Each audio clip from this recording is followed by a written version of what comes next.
Según los políticos, la población mundial puede dividirse de la siguiente manera. El 90% son borregos analfabetos que solo ven fútbol y son incapaces de desarrollar espíritu crítico. Un 9% son personas con educación y cultura, realizan profesiones útiles, están preocupados por el medio ambiente pero tienen bajos salarios y no tienen poder ni influencia. Un 1% restante se queda con todas las riquezas, destruyen los recursos naturales y explotan al 99%. Esta película pretende ser lo más objetiva posible, evitando cualquier juicio subjetivo u opinión dogmática que tergiverse los hechos. Esto es especialmente aplicable a los banqueros y a los políticos.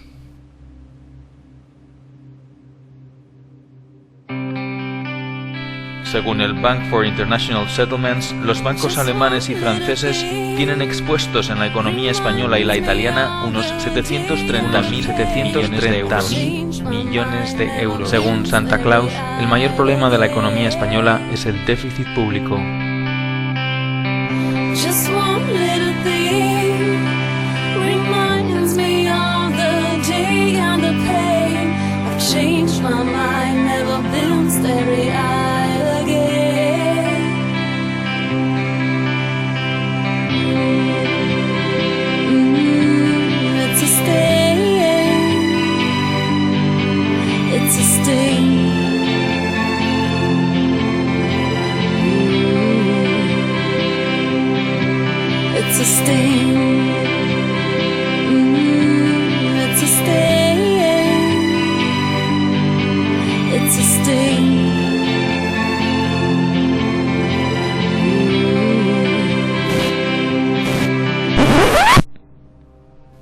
Bretton Woods.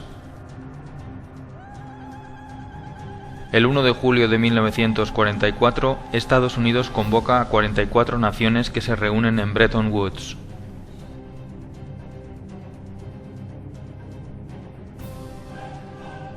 Se piensa que para llegar a la paz y a la prosperidad hay que implantar una política librecambista. En Bretton Woods se crean dos organismos clave en la economía actual: el Banco Mundial y el Fondo Monetario Internacional.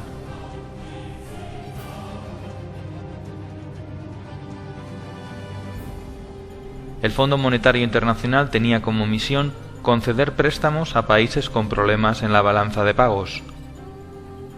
El Banco Mundial ofrecería préstamos para economías que hayan estado en guerra y que necesiten ayuda. Se estableció el valor de las monedas con respecto al dólar y no al oro. Tanto Roosevelt como Truman apoyaron sin fisuras el acuerdo buscando la paz y la prosperidad gravemente dañadas después de las dos guerras mundiales y la Gran Depresión. Rusia se opuso al tratado, al igual que la Asociación Norteamericana de Banqueros, los economistas Taylor Petty y John Francis Neyland y el banquero Latimer Gray. Todos ellos vaticinaron que si el Fondo Monetario Internacional se establecía en países con problemas económicos, éste terminaría teniendo un poder absoluto sobre las soberanías nacionales.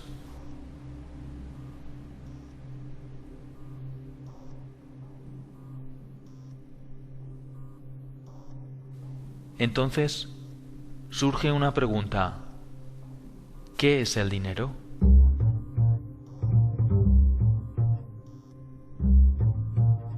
La mayoría de la población no sabe lo que es el dinero ni cómo funciona. De esa forma pueden ser engañados, manipulados y controlados fácilmente por los bancos y por los gobiernos. Antiguamente, el dinero era algo físico.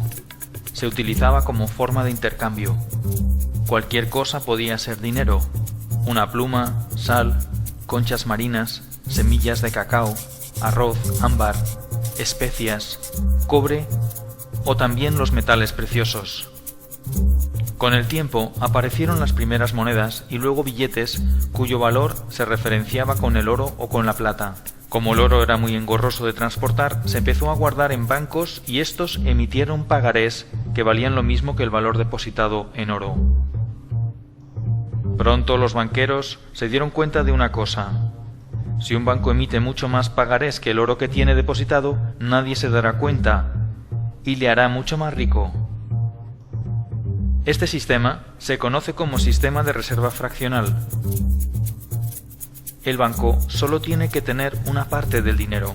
Como hemos visto en Bretton Woods, hubo un cambio importante en el concepto de dinero. El valor del dinero ya no dependía de los depósitos de oro. Se podía crear dinero de la nada. Solamente el 5% del dinero del mundo existe en forma tangible como billetes y monedas. El resto del dinero son solo unos y ceros en un ordenador.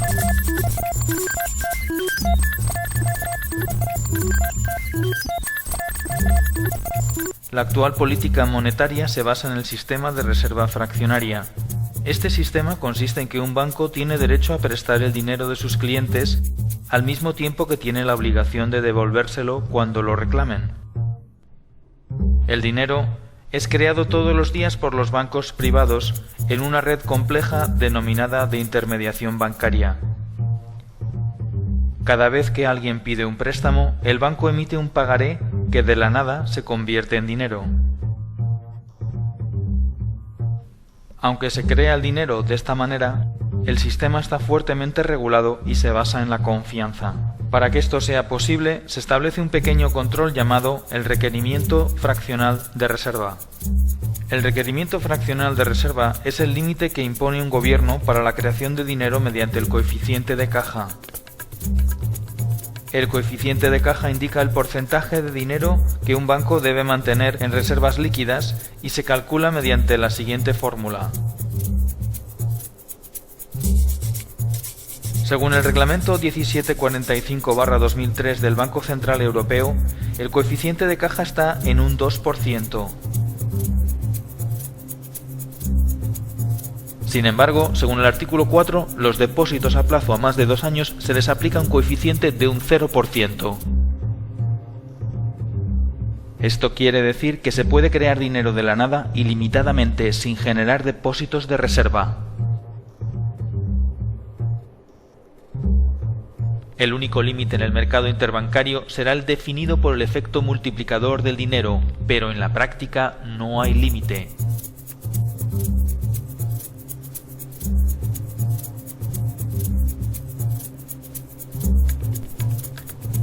El efecto multiplicador define que por cada 1.000 euros se pueden crear de la nada 50.000 euros más. Es decir, por cada dólar o euro depositado se podían crear otros 50 más de la nada. Esto viene a ser un índice de la relación entre la economía real y la economía ficticia. En la práctica, el dinero lo crean los bancos privados cada vez que alguien solicita un préstamo. Es el prestatario el que aporta algo real, como por ejemplo su casa. Cuando un banco no puede pagar, se le rescata con el dinero de los ciudadanos. Cuando un ciudadano no puede pagar, se le echa a la calle con un desahucio legal y el banco se queda con la casa. Cuando los bancos no tienen dinero porque han agotado al límite su efecto multiplicador o bien porque su nivel de impago es muy superior, acuden a financiarse al Banco Central Europeo. El Banco Central Europeo es quien realmente hace la verdadera magia. Puede crear dinero de la nada y ponerlo a muy bajo interés y dárselo a los bancos. Ese dinero luego lo utilizan los bancos para especular, comprar bonos que el propio Estado tiene que devolver con mayor interés y prestarlo a intereses mucho mayores del 1%, generándoles unas plusvalías inmediatas por no hacer nada. De esta forma surge una pregunta ineludible. Si el dinero se crea de la nada solo en base a la deuda, ¿por qué los gobiernos no crean dinero y lo prestan directamente a las pymes y a las familias y así activar la economía? Sin embargo, estas operaciones solo benefician a los bancos y no a los ciudadanos. Surge así una nueva pregunta. ¿Por qué los políticos permiten que esto suceda?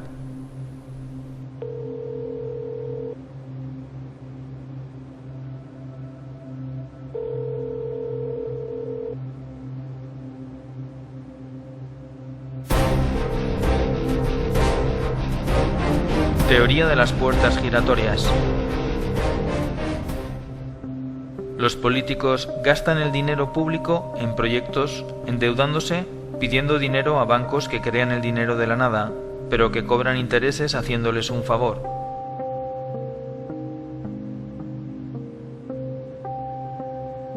Este dinero, generado de los impuestos de los ciudadanos y aumentado por nuevos préstamos, va a parar a empresas amigas que diseñan presupuestos sobrevalorados mediante ingeniería financiera de forma legal. Una obra que cuesta 120 millones ahora cuesta 160 millones por arte de magia. Los proyectos suelen ser obras públicas de gran calado y se vende la idea de que este tipo de proyectos mejoran la economía del país y son buenos para la gente. Cuando esta operación se hace bien no pasa nada, pero cuando se hace mal se descubren tramas de corrupción y pueden ser juzgados por la ley. Para que el sistema funcione y queden impunes, hay que manipular las leyes o bien comprar también a los jueces.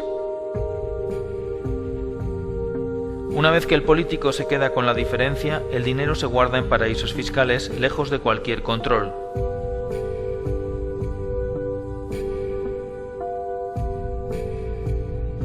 Las cantidades son tan grandes que incluso vale la pena pasar unos años en la cárcel.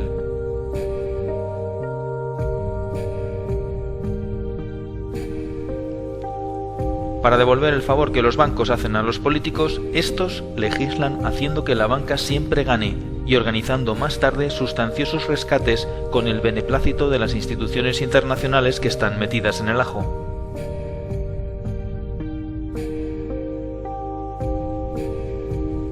A veces es un banco, otras veces es una multinacional, otras una gran constructora. Con estas operaciones se genera un déficit público insostenible, que no es otra cosa que una deuda contraída de la nada a través de un banco.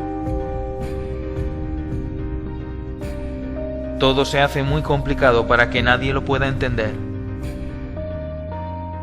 Obviamente, no hay dinero para pagar porque se han contraído deudas inabarcables.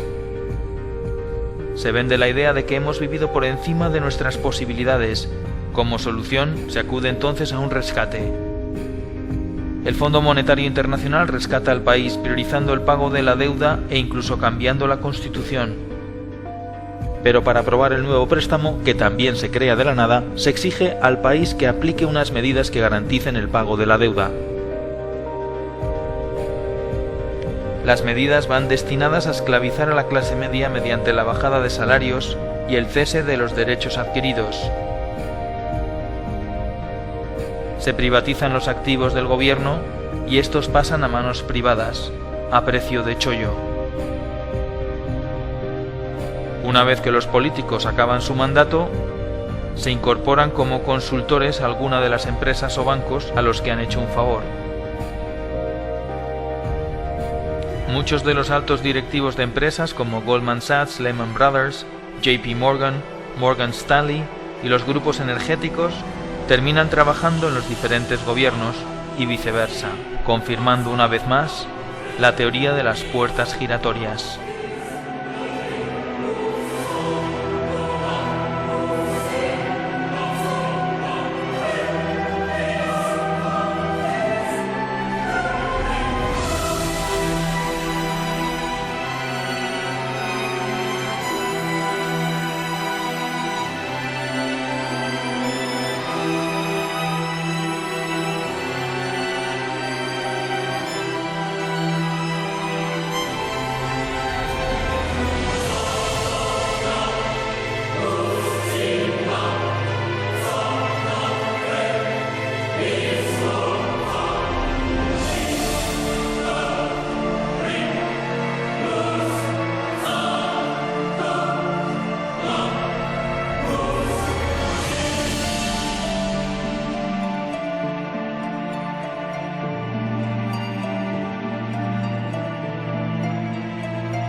Da igual que sean de un signo o de otro, de derechas o de izquierdas, demócratas o republicanos, progresistas o conservadores.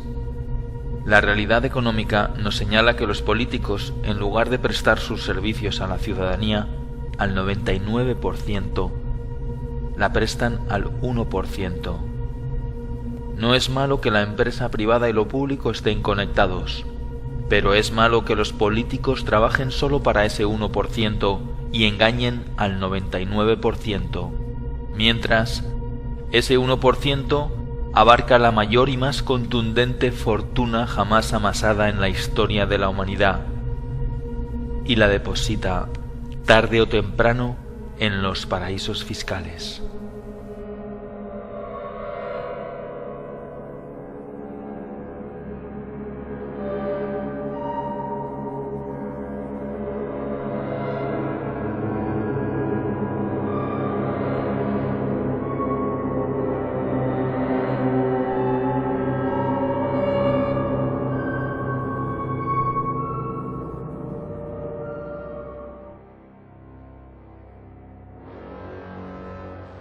La gran mayoría de las empresas que cotizan en el IBEX 35 tienen presencia en los paraísos fiscales.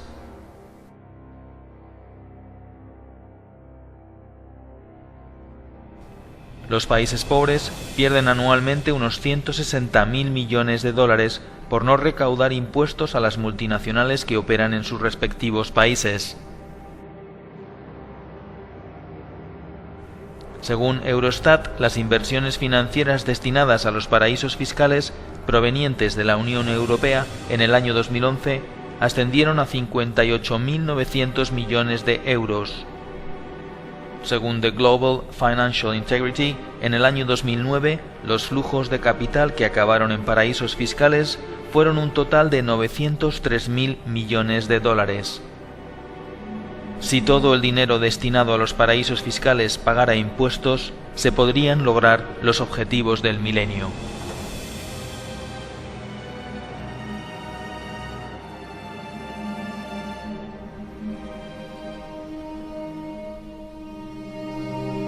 Como hemos visto, el principal problema de la economía no es el déficit público, ni siquiera la deuda. Todos esos males no son problemas, son consecuencias. El sistema financiero y las corporaciones multinacionales, al no encontrar un límite a su actividad, han corrompido el sistema político sometiéndolo a sus intereses, dando la espalda a las personas, creando un mundo cada vez más absurdo y esclavizante. Los políticos trabajan para los lobbies financieros, dejando al ciudadano cada vez más indefenso y pobre.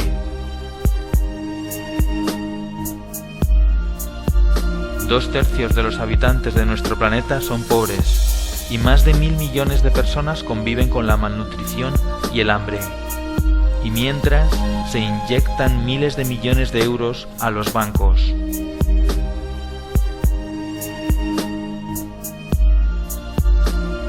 ¿Cómo es posible? El 99% de la población está cada vez menos protegida y es más vulnerable a ser explotada y padecer una miseria económica perpetua.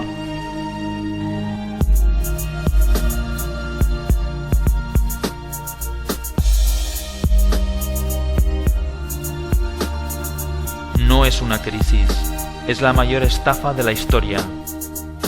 Todo por culpa de unos pocos que manipulan la economía y las leyes a su antojo. Entonces, surge una nueva pregunta, tal vez la última. ¿Qué podemos hacer?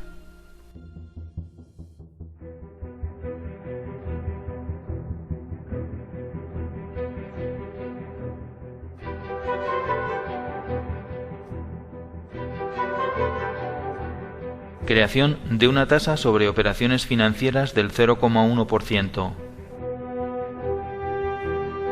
Establecer un sistema de deuda odiosa para los casos de corrupción con un tribunal independiente que lleve a cabo auditoría sobre la deuda y sus acreedores.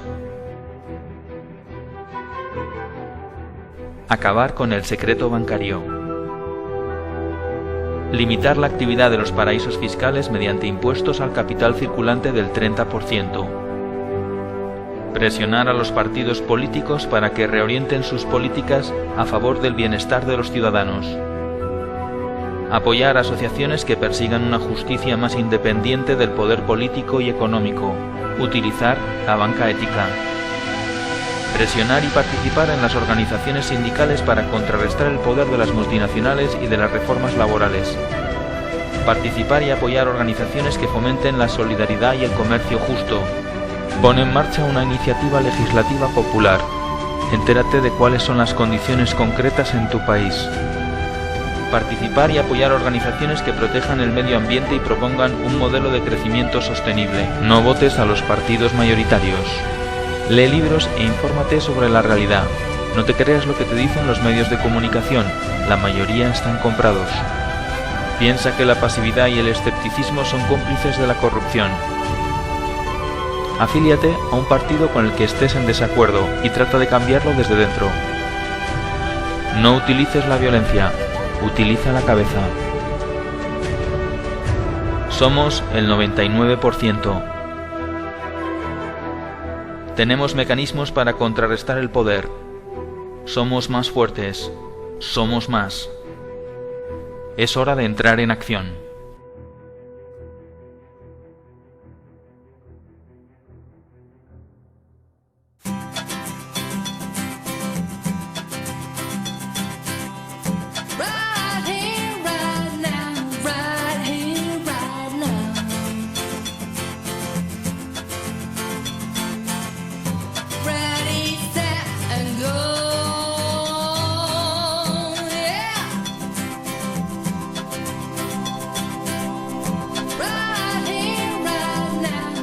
Millennium development project 8 बैनुल-अक़वामी तरक्याती मनाज़िल हैं जिन्हें सरकारी तौर पर करारदाद की शक्ल में अक़वाम मुत्तहिदा के मिलेनियम समिट के बाद अपनाया गया था। ये मिलेनियम समिट अक़वाम मुत्तहिदा की मिलेनियम डिक्लेरेशन के बाद करार पाया था। अक़वाम मुत्तहिदा के 193 रुकन ममालिक और तकरीबन 23 बैनुल-अक़वामी इदारों ने मुतफ़क्का तौर पर इस करारदाद पर हामी भरी थी और इस बात पर मुत्तफ़िक हुए थे कि इन मनाज़िल को सन 2012 तक कामयाबी की राह पर लाया जाएगा। ये मनाज़िल ये हैं: 1. भूख और गुर्बत को जड़ से उखाड़ना। 2. तालीम का बुनियादी हक़ दिलवाना। 3. जिनसी तवाज़ुन और मसावात को आगे बढ़ाना और औरतों को उनके हकूक़ दिलवाना और इनको इख्तियारात देना। 4. नए पैदा बच्चों की शराह अमवात में कमी लाना। 5. जच्चा और बच्चा की सेहत को बेहतर बनाना। 6. मलेरिया और एड्स जैसी मौलिक बीमारियों का मुकाबला करना। 7. माहौलियात को यकीनी सूरत देना। 8. दुनिया भर में लोगों को तरक्याती हिस्सादारी देना।